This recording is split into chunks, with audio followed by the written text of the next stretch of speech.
Bonjour à tous et merci de nous retrouver pour votre émission Dimanche en politique. Aujourd'hui, nous allons nous demander si le Parti socialiste est encore une force politique qui compte en Limousin. C'est parti.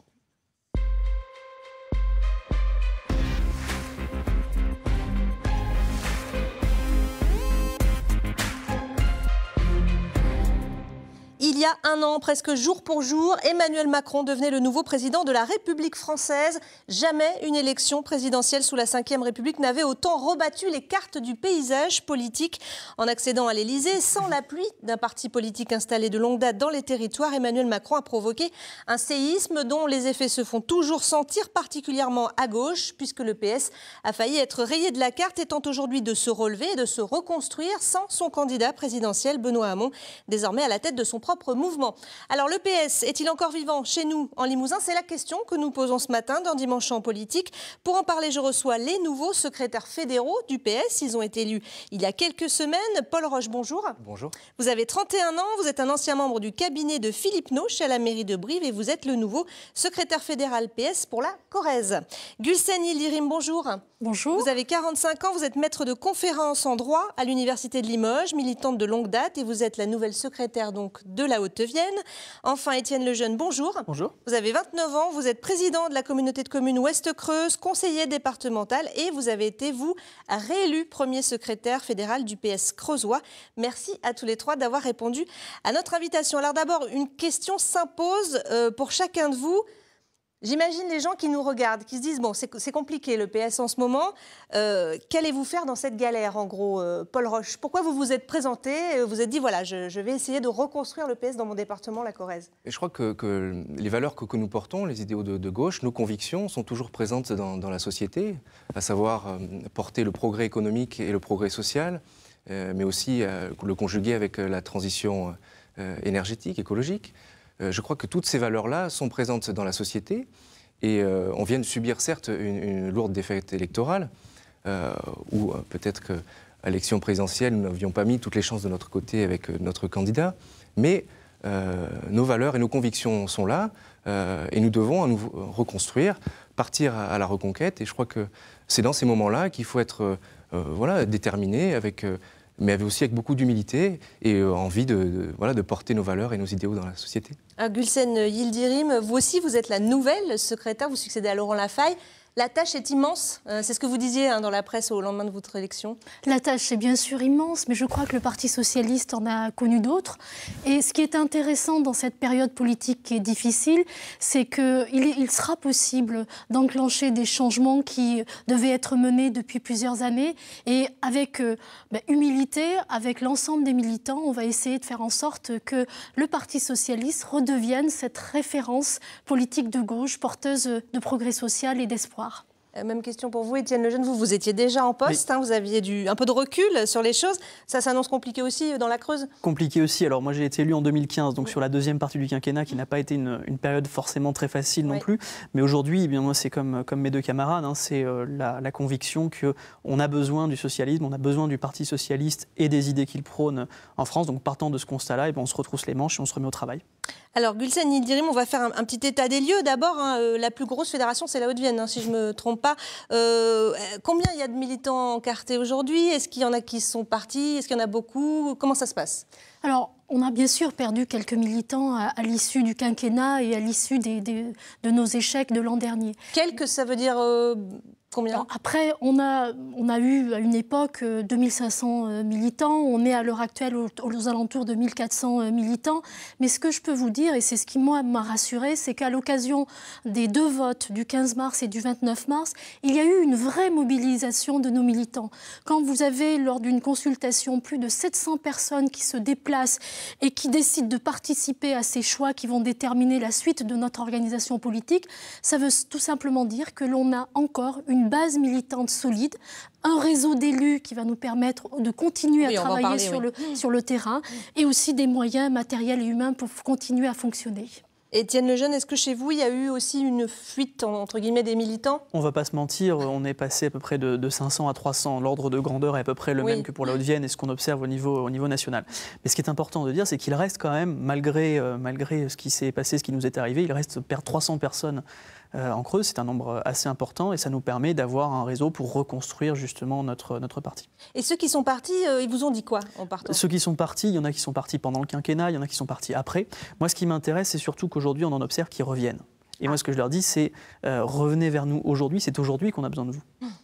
Paul Roche, vous avez un département qui n'est pas un département comme les autres. Hein. C'est François Hollande, c'est une histoire aussi avec le socialisme. Vous aussi, vous avez connu des fidèles qui décident de quitter le parti? Non, je pense qu'il faut dire, c'est que nous avons connu une période exceptionnelle en Corrèze en 2011 avec un pic d'adhésion, forcément. À combien? Autour de 1000 adhérents. Avec François Hollande qui était le candidat corrézien. Donc voilà. Aujourd'hui, nous sommes autour de 700 adhérents, avec aussi des locaux, une permanente, un réseau d'élus locaux importants et dynamiques qui est en responsabilité, parfois aussi dans l'opposition, c'est important. Et je crois que ce qu'il faut signaler, c'est qu'au Parti socialiste, à la différence de certains partis qui proclament leur insoumission ou qui se déclarent en marche, l'adhésion au Parti socialiste, ce n'est pas simplement un clic ou s'inscrire sur une newsletter, c'est porter aussi des valeurs, des convictions, et ça, je crois que c'est important à signaler. Alors, on voit bien aujourd'hui qu'il y a des façons de militer qui évoluent. Hein. Vraiment, il y a l'associatif, il y a les ONG, il y a une nuit debout, il y a les zones à défendre, par exemple. On a l'impression qu'il y a une génération qui a une autre façon de s'engager que dans les partis traditionnels. Vous le ressentez aussi, Gülsen Yildirim? Alors, c'est vrai qu'on est en pleine mutation du monde politique et de la manière de faire de la politique. Mais je crois qu'il reste quand même des fondamentaux, et le militantisme tel que nous, on l'a connu, reste un élément important. Parce que, bien sûr, vous allez pouvoir transmettre des idées par l'intermédiaire des réseaux sociaux et autres, mais rien ne remplace le contact direct que vous pouvez avoir avec les citoyens. Donc c'est pour ça que les militants sont la clé d'une organisation politique. Messieurs, ça veut dire on se remet au travail, on fait du porte-à-porte, on fait des réunions publiques, c'est ça votre quotidien aujourd'hui? Et puis on renouvelle nos pratiques, c'est-à-dire que autant l'outil parti est intéressant. Aujourd'hui, on parle du PS, mais je crois qu'il n'y a pas un parti politique, entre guillemets, classique qui peut se targuer d'aller bien aujourd'hui depuis plus d'1 an. Ce qui est intéressant aujourd'hui, c'est comment un parti auquel on croit peut se réinscrire et passer à la version 2.0, c'est-à-dire une autre manière d'aller parler aux gens, peut-être. Voilà, nous, on a chacun d'entre nous un réseau de sections locales avec des militants, avec des sympathisants qui ont peut-être vocation à nous rejoindre si nous arrivons à développer de nouvelles formes de militantisme, si on arrive à être attractif aussi dans les thèmes que l'on propose, dans le travail thématique que l'on propose pour partir à la reconquête de nos territoires, c'est ça qui va susciter l'intérêt de la part de nouvelles personnes qui voudraient participer à la vie citoyenne, à la vie publique. Gülsen Yildirim? Oui, et puis il faut rajouter le renouvellement des idées, parce qu'une organisation politique, c'est bien sûr un outil qui nous permet de gagner des élections, mais c'est aussi un outil qui nous permet de réfléchir, un outil qui nous permet aussi de générer des idées. Et je crois qu'à l'heure actuelle, l'enjeu du Parti socialiste, les valeurs sont toujours là, mais qu'est-ce qu'être socialiste en 2018? C'est un parti qui avait perdu cette habitude, peut-être? Peut-être qu'on l'a un petit peu perdu, c'est vrai, mais face aux mutations de notre société, il faut qu'on réfléchisse sur ce qu'est être socialiste en 2018. Alors, la nature a horreur du vide. Le Parti socialiste étant aujourd'hui affaibli, les autres forces de gauche, évidemment, entendent bien occuper le terrain. Les Insoumis, on en a parlé, les écologistes, le mouvement de Benoît Hamon, Génération. Nous sommes allés rencontrer les représentants de ces mouvements. En Haute-Vienne, reportage de Cécile Gauthier et Éric Boutin.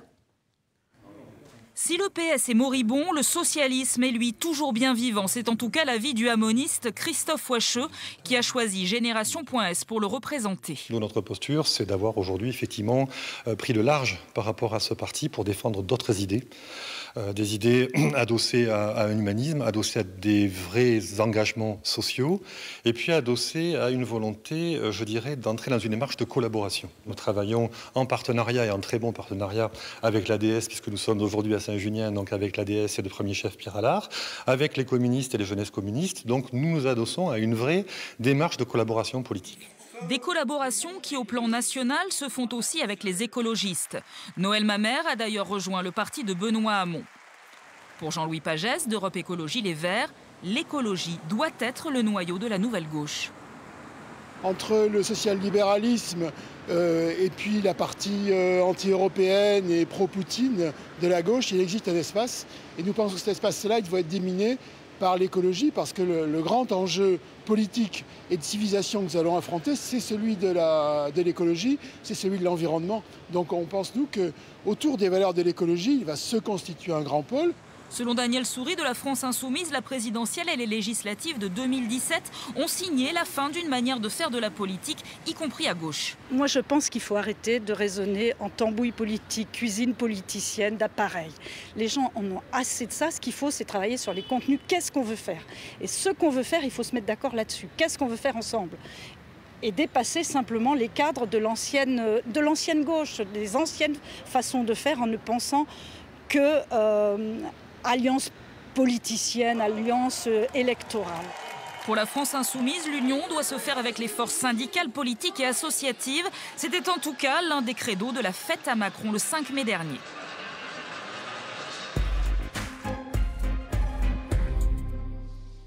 Alors la fête à Macron, justement, le candidat socialiste à la présidentielle, Benoît Hamon, y était à cette fête à Macron. Il a fondé son propre mouvement.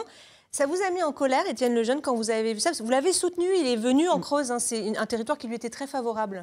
Ça m'a fait un peu de mal, parce qu'effectivement, c'est quelqu'un en qui on a beaucoup cru. Alors moi, je continue à croire en ses idées, en ce qu'il a apporté dans le débat présidentiel, mais sur cette stratégie un peu solitaire, moi j'ai un peu du mal. Vous ne rejoindrez pas ce mouvement-là de Non, Génération? je ne suis pas membre de Génération et j'ai fait le choix de rester au Parti Socialiste. Évidemment, la question s'est posée au lendemain des présidentielles, mais aujourd'hui, le choix est fait et je suis au Parti Socialiste. Gülsen Yildirim, on le disait dans le reportage, le comité Nord-Ouest Limousin de Génération, il dit qu'il est reçu par beaucoup de déçus du PS. Si vous aviez à les retenir, qu'est-ce que vous leur diriez? Alors après, on a eu quelques départs vers le mouvement Génération, mais c'est un mouvement qui, en Haute-Vienne, je ne sais pas en Creuse, mais qui reste quand même très marginal. Tout simplement parce que déjà, Benoît Hamon a fait le choix d'une aventure personnelle et non pas collective. Et puis surtout, il y a une réalité qui est certes douloureuse, mais c'est une réalité. Benoît Hamon a fait 6% à la présidentielle, y compris en Haute-Vienne, guère plus en Creuse. Donc ce qui fait que la difficulté pour nous, ça va être de retrouver la confiance des gens qui sont pour certains allés parce que la ligne politique de Benoît Hamon ne leur convenait pas, sont allés vers En Marche, et pour d'autres, sont allés vers France Insoumise. Et je crains malheureusement que le mouvement Génération ne puisse pas fédérer autour de l'ensemble de ces personnes. Alors justement, Jean-Louis Pagès disait il y a un créneau entre ce social-libéralisme et les mélenchonistes. Paul Roche, ce créneau, c'est le PS, pour vous, c'est pas Génération? Génération, pour moi, est un mouvement qui... Je ne connais pas les représentants de Génération en Corrèze. Je connais par contre les représentants du Parti communiste ou d'Europe Écologie Les Verts. C'est un mouvement très parisien qui n'a pas, pour l'instant, une implantation territoriale. Donc, la reconstruction... Mais vous ne l'appelez pas à vous rejoindre, par exemple?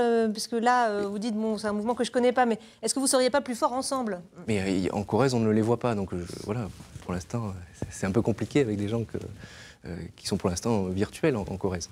Je crois que ce qui est important, c'est de se ressouder autour de nos valeurs. C'est ça, de rassembler, parce que la victoire n'est possible à les élections que si d'abord on porte un projet avec des convictions, et aussi si on se rassemble. Sinon, on ne peut pas l'emporter dans des départements comme la Corrèze. Aujourd'hui, c'est qui le principal opposant de gauche? C'est Jean-Luc Mélenchon, de fait. Gülsen Yildirim, il occupe le terrain? Il occupe le terrain. C'est vrai que leur mouvement, leur organisation, la fête à Macron, a rassemblé un nombre de personnes. Mais j'ai envie de dire, et après? Que fait-on? La difficulté à l'heure actuelle, et c'est ce qui est quand même paradoxal, c'est que vous avez une politique qui est menée par Emmanuel Macron, qui est une politique de droite, et malgré cela, la gauche n'existe pas, par la force des choses, ne se fait pas entendre. Tout simplement parce que, en fait, tant qu'il y aura la division à gauche et que l'un voudra remplacer l'autre, je crois qu'Emmanuel Macron a malheureusement de beaux jours devant lui, parce que, tout simplement, la condition pour que la gauche réussisse, c'est qu'elle se rassemble. Alors, le PS et son premier secrétaire n'existent pas, aurait dit Emmanuel Macron dans le Canard enchaîné cette semaine. Olivier Faure, on va rappeler son nom. Hein. En termes de charisme, de notoriété, est-ce qu'il y a des progrès à faire, simplement, de sa part, par exemple? Il y a sans doute des progrès à faire, il y a toujours des progrès à faire. Mais ce qui est intéressant, c'est qu'on a une personne qui a su rassembler aujourd'hui la famille socialiste. Vous voyez, on était tous les trois issus de motions différentes en interne. On est tous les trois... Voilà. Pour vous. Emmanuel Morel pour moi. Et vous étiez Olivier Faure, Gülsen Yildirim. Donc ça veut dire qu'aujourd'hui, on a su, après ce qu'on congrès extrêmement dangereux pour nous, se rassembler et se mettre au travail ensemble. Après, on aurait mis une tête très connue, vous nous auriez dit on remet les éléphants, on met quelqu'un de nouveau, on nous dit on le connaît pas, bon, c'est toujours un peu compliqué. Il faut apprendre à le connaître, quoi. Oui, et c'est quelqu'un que moi j'ai appris à connaître très rapidement et qui est extrêmement intéressant, qui à mon avis va apporter beaucoup de fond à l'heure où on parle plutôt d'image. Alors justement, on va le citer, Olivier Faure. Il a expliqué, il a fait une tribune il y a quelques temps dans Le Monde, à l'heure où la verticalité des uns, bon, on voit de qui il part, fait écho au populisme des autres, dans une commune brutalité qui fragilise la démocratie, je revendique une autre méthode, dit-il, une méthode qui fonde l'action publique et le changement sur l'écoute, le dialogue, le compromis, le consentement, la valorisation du pluralisme et le respect de la liberté et de l'autonomie de chacun.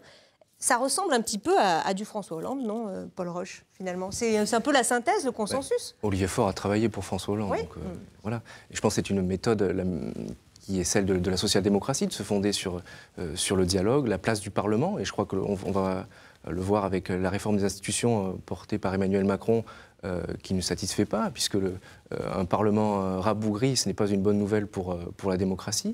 Donc je crois qu'on va devoir, nous, les socialistes, et notre congrès l'a démontré, puisque nous avons su pendant plusieurs mois débattre entre nous, et puis ensuite nous rassembler, c'est ça qui est important, même si on peut avoir des différences, mais c'est important dans un parti qu'il puisse y avoir un débat, des différences, et qu'ensuite on puisse porter les positions que l'on a tranchées entre nous, et essayer de les incarner dans la société. C'est ça le...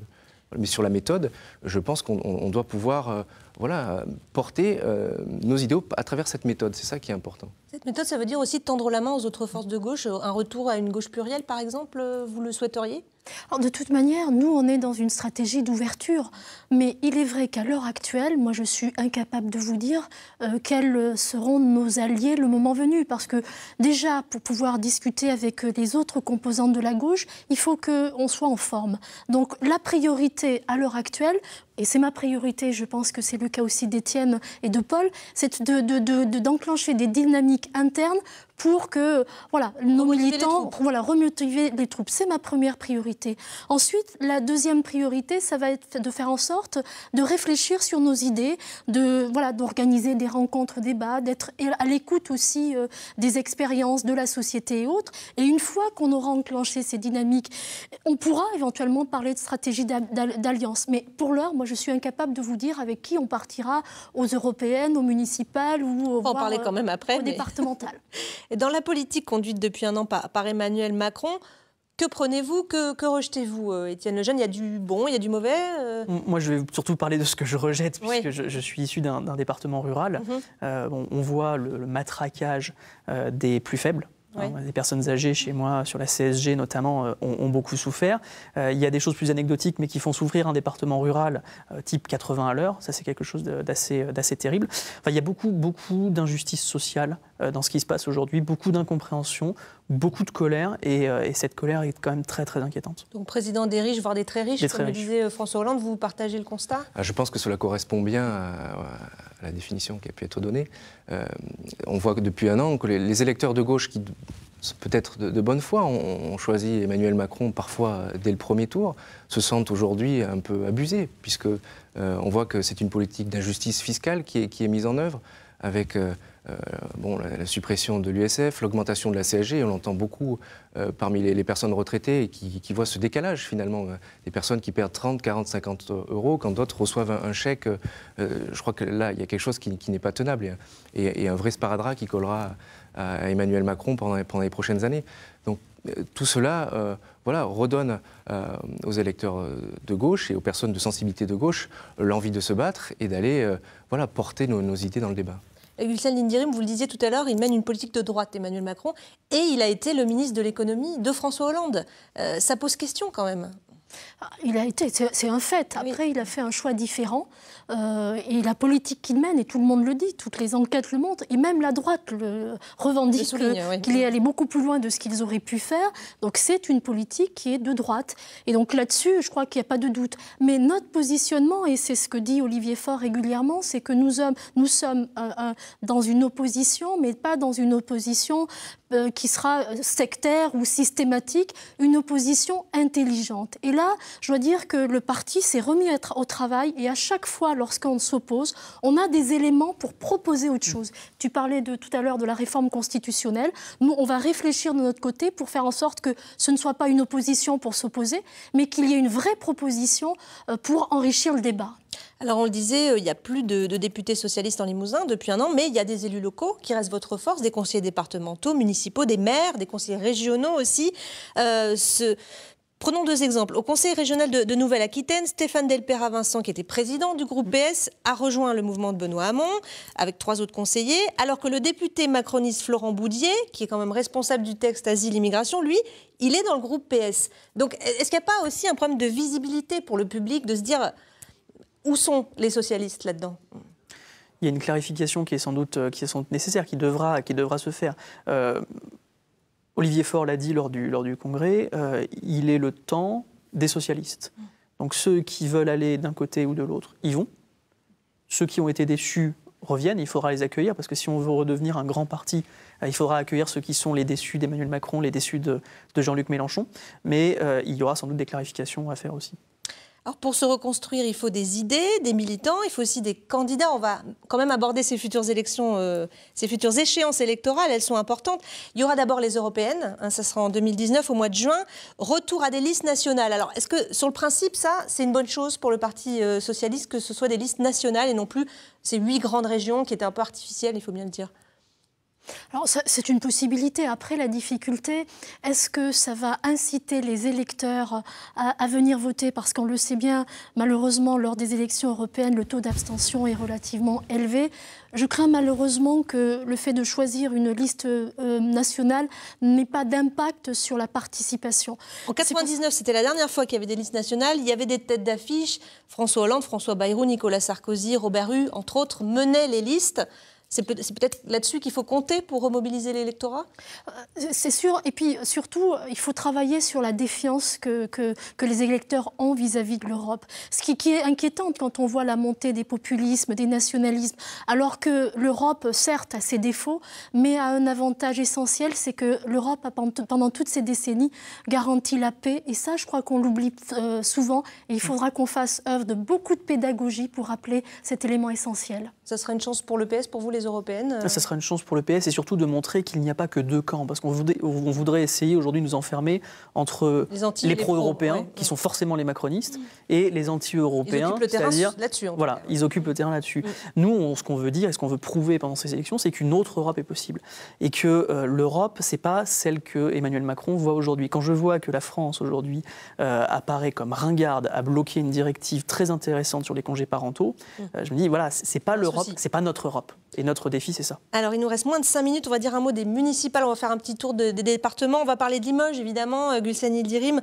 Il y aura une liste socialiste. Enfin, vous le souhaitez, je suppose. Là, j'ai une certitude, il y aura une liste socialiste. Mais par contre, si vous me demandez qui portera la liste... J'ai une photo à vous montrer. Je suis incapable de vous répondre. Une photo de François Vincent, par exemple. On parle beaucoup de lui. Il est beaucoup dans le sillage d'Alain Rousset quand il vient ici. Vous savez, je crois qu'avant, comme il faut faire maintenant de la politique autrement, avant de parler des personnes, il faut parler du projet. Quel projet voulons-nous pour notre ville, pour notre agglomération et pour notre département?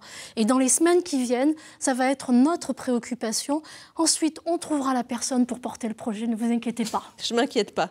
La communauté urbaine, c'est une bonne chose, ça va se faire. Et pour vous, c'est une bonne chose dans cette perspective-là? Moi, je soutiens bien sûr la communauté urbaine parce que c'est essentiel pour notre territoire. Et j'espère qu'on pourra, avant la fin de la mandature, passer en communauté urbaine et profiter des atouts que ça peut nous donner. Alors, Paul Roche, en Corrèze, ça se présente comment? On parle du retour de Philippe Noche, par exemple, à Brive.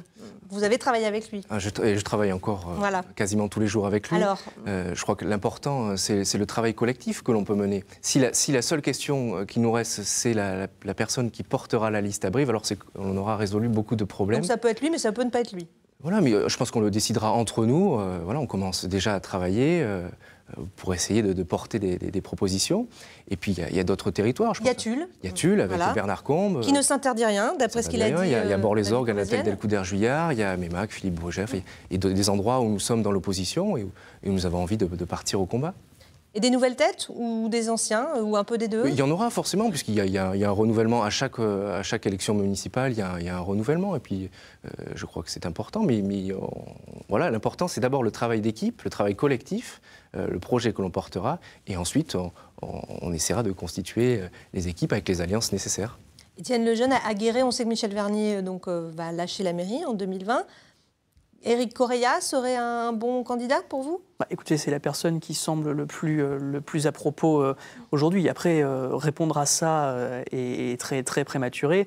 Éric Correia fait un très très bon travail. C'est un collègue puisque c'est l'AGLO finalement qui est à côté de ma communauté de communes, qui est à côté de ma communauté de communes. On travaille ensemble quasiment au quotidien. Et voilà. Mais après, c'est chaque chose en son temps. La première chose, c'est qu'est-ce qu'un projet municipal et intercommunal de gauche en Creuse aujourd'hui. Et après, on voit ce que les autres proposent. On se met autour de la table et on discute.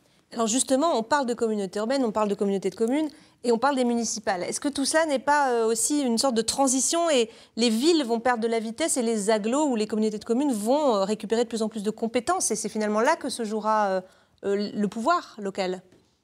Alors les Français sont très attachés à l'échelon communal, c'est un fait, mais il est vrai qu'avec la création des intercommunalités et derrière ça de la mutualisation des moyens, puisque le but d'une EPCI c'est ça, c'est tout simple, les grandes décisions se prennent à l'échelon intercommunal. Et je conçois que pour le citoyen, c'est parfois difficile à comprendre. Parce qu'il vote pour son maire, mais pas pour son président d'agglo, le citoyen. Mais indirectement, il le fait, puisque en choisissant une majorité, il choisit aussi le devenir de l'intercommunalité. Vous qui dirigez une communauté de communes, vous le constatez au quotidien, c'est compliqué cette articulation? Moi, je suis très attaché aux communes. Le pouvoir, il est là où les citoyens veulent qu'il soit. Les citoyens, ils vont voir leur maire quand il y a un souci. Les intercommunalités ne sont pas des collectivités comme les autres, c'est des établissements publics de coopération intercommunale. Et ça doit rester comme ça. C'est-à-dire que c'est le lieu où les communes mettent en commun un certain nombre de choses pour monter des projets structurants.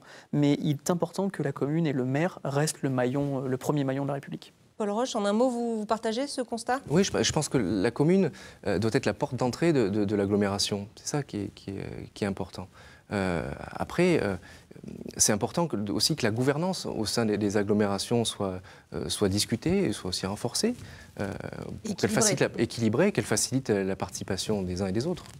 Merci beaucoup à tous les trois d'avoir participé à cette émission. Ce sera le mot de la fin. Vous pouvez revoir cette émission sur notre site internet, mais aussi sur la page Facebook de France 3 Limousin. Tout de suite, c'est le Flash Info avec Emmanuel Brault. Puis Dimanche en politique continue. Francis Letellier reçoit aujourd'hui Adrien Quatennens, député de la France Insoumise. La semaine prochaine, vous retrouverez à cette place Christophe Baudin pour une émission consacrée au projet d'autoroute concédé entre Limoges et Poitiers. Quant à moi, je vous dis à très bientôt sur France 3.